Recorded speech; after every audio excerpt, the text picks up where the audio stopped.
share some of our experiences around trying or the design of tools that will promote the use of climate information for project development within the bank and more outside of the bank.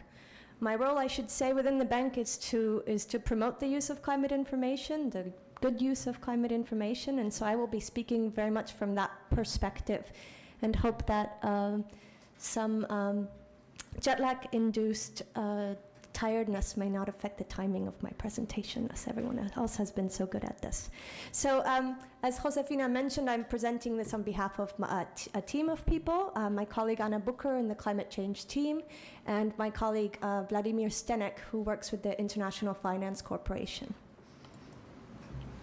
So at the risk of boring you with the same details that we've heard all morning, let's just review what we know about the future of climate change. We know that climate is changing already, right?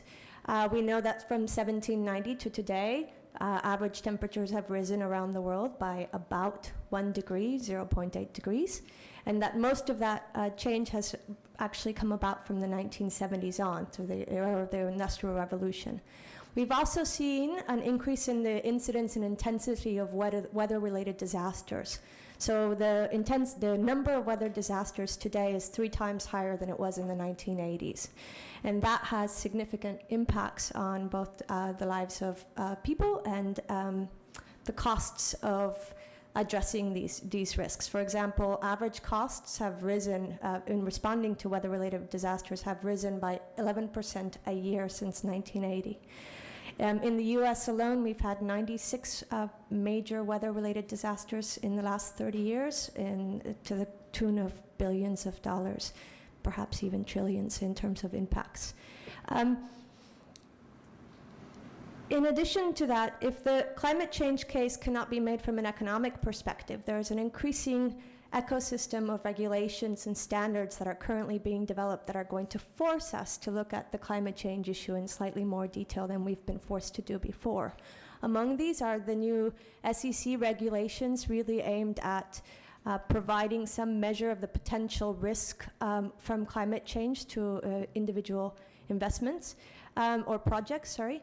The EU is also developing some guidelines for integrating climate change into the environmental impact assessment, and some of the European countries themselves are actually leading the way by piloting the integration of climate change into environmental impact assessments through German technical cooperation and also the Asian Development Bank. So a lot of regulations are underway. And finally, I should just note that the IFC Performance Standards Review is working to incorporate climate change risks into their standards, and that those reviews will be available in December of this year. So what are the implications? We've heard that we have to plan for rare and unheard of events, or we have to plan for the 1 in 500 year event happening once every 2 years. What does that mean? Well, for the water sector, for example, an intensified hydrological cycle is expected with increasing temperatures, and that will affect the availability, quantity and quality of water. In addition to that, just from a purely energy-driven perspective, this higher temperatures will stimulate increased demand for air conditioning, which will increase peak generation demand and place significant strain on distribution systems. So the per unit cost of generation of energy will increase. I won't go into the details of the second one. But I'd like to say that these impacts and many others, I've only picked a few, really point to some critical ways of looking at the world that are going to require significant changes in the way we do business. And I'd refer back to the French poet Jean-Philippe Froissart, who said that the trouble with our times is that the future is not what it used to be. And the truth of the matter is that if we would continue to rely on data and statistics from the last 50 years or historical data from the last 50 years, we will miss what potential impacts may be felt. So the past records are not a good predictor of the future, at least not a robust predictor of the future if you're somewhat averse to risks. The second thing that I'd like to point out is that what the South Africans call business unusual, moving from a business as usual model to really trying to figure out alternative ways of addressing climate change risks from a non-standard ways of business model, non-standard business model. So what is the role of information? If we are going to rely on this idea that we need to look at a business unusual model and that the past is no prologue to the future, we need to know some things about the future change of climate, right? What is expected to change, the variable? When are those changes expected? Some climate changes are currently being felt. Others have a significant time lag with the storage of CO2 in the atmosphere, as Bob Watson explained. When are the changes expected and where are the changes expected? And how will they impact our target groups or economic sectors? And most importantly, how sure or unsure are we about these challenges? Particularly in the area of deciding whether to invest significant amounts of money of dealing with climate change, we need to have some level of understanding of the potential confidence we have in these future projections.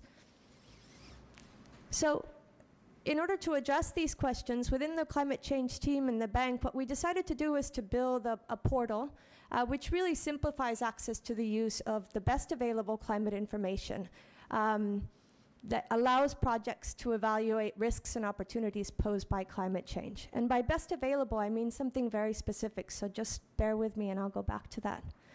It's an online tool that really provides access to a series of data, but it's not just data.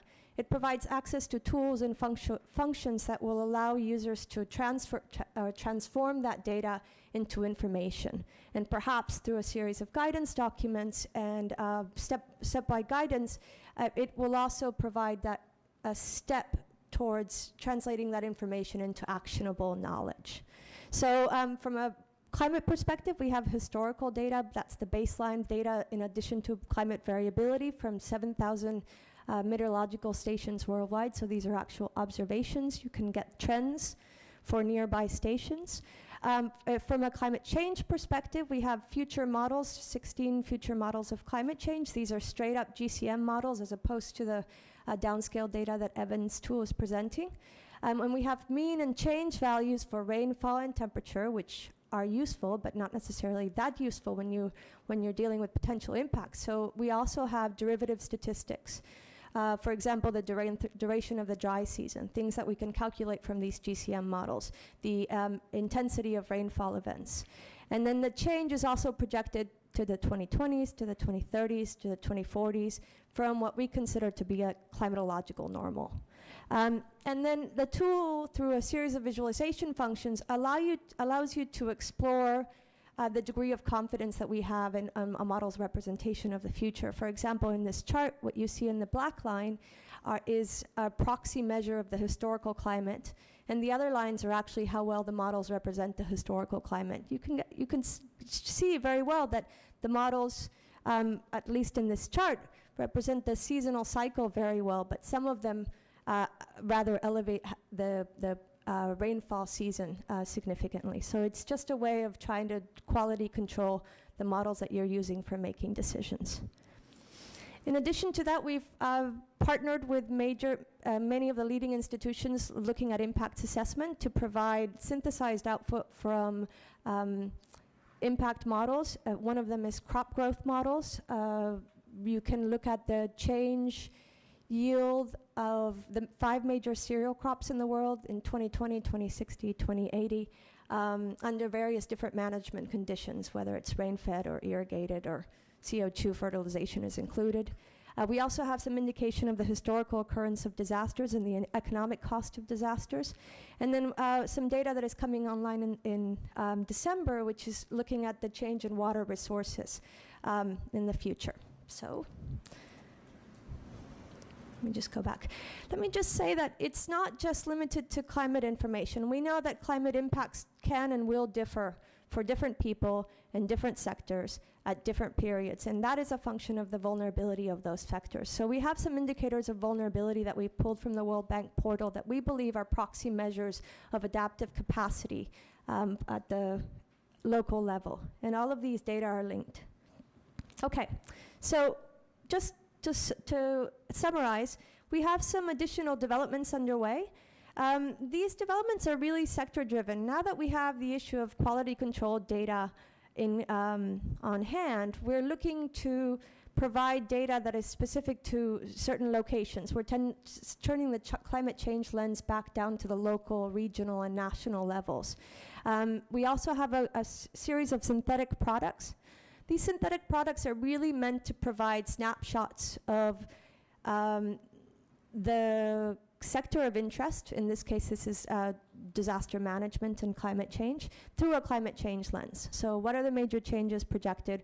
Where are the uncertainties? What are the major impacts? And this relies not only on the data from the climate portal, but in addition, sector level studies dealing with the issues of climate change.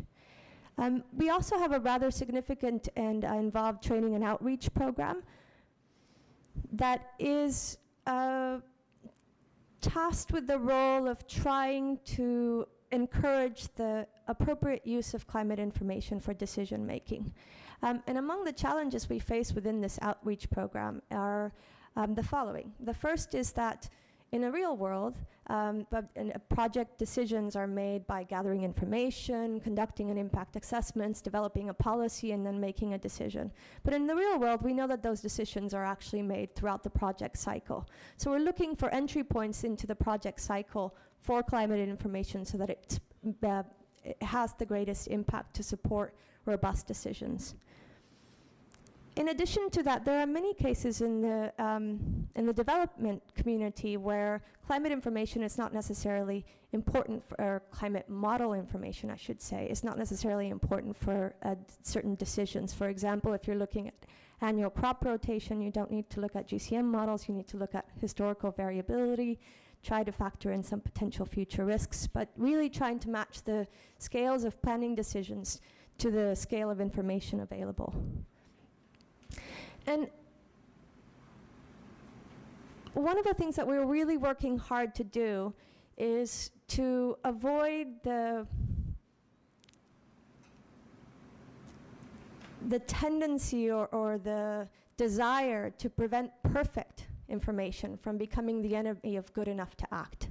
So what is good enough in terms of standards and pitfalls of information for making decisions? And one of the things I just want to point out is that a lot of decisions today are being made on one model future. Large investment and financial decisions are actually being made on the upper, the lower, the middle range of model projections. And we know that making those decisions has a rather significant potential risk if you don't look at the full envelope. So we're really trying to move to defining what are the what is good enough information to support adaptation decision making. I should just note, by way of closing, that there are some IFC resources that are available within this area of capacity building that are worth looking at. One of them is a Climate Change and Business Guide, which is walks through a series of case studies to describe how climate change may be incorporated into the project cycle. And then the other one is Climate Risk in Financial Institutions, and I'll ask my colleague Vladimir to correct me if I'm wrong on these. But this is really designed to describe the social and environmental costs of not considering climate change in your project cycle. Let me just end by saying that I think on your table, you each have a questionnaire that we've put together. The premise of the portal is really to support decision makers, and if the data that is not available, that is available there today is not useful, we really look forward to your input to try and make it useful. I should say it's all freely available, it's open domain information, but it has the quality control and assurance of the scientific community. So please take a moment to offer your inputs and suggestions to that questionnaire. Being aware that your inputs at this time are very opportune, we have the opportunity to go back to the fifth assessment report community and try to get them to derive the key indicators that might be relevant for your decisions and incorporate them into the new modeling that is going to take place. but really try to think about not just the variables that are important to you, but the key thresholds that may be exceeded that are relevant for your decisions. And I welcome your suggestions to that front.